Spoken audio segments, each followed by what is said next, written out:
সর্বোচ্চ সংযম প্রদর্শন এবং সেই সাথে কোনো ধরনের গুজব ছড়ানো এবং গুজবে কান না দেওয়ার জন্য বিনীতভাবে পরিবারের পক্ষ থেকে দলের পক্ষ থেকে আপনাদেরকে আমরা অনুরোধ করছি। আমাদের দল কিভাবে আপনাদেরকে ইনফরমেশন দিবে সেটিও আমাদের দলের পক্ষ থেকে জানিয়ে দেওয়া হয়েছে। কাজেই সম্মানিত সাংবাদিক ভাই ও বোনেরা, আপনারা ধৈর্য ধরুন। দীর্ঘ 6 বৎসর যাবৎ আপনারা আমাদেরকে সহযোগিতা করেছেন।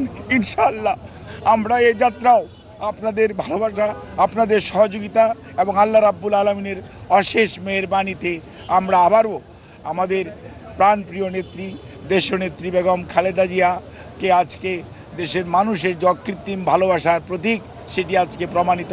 সেই লক্ষ্যেই আমরা আপনাদের সহযোগিতা চাই।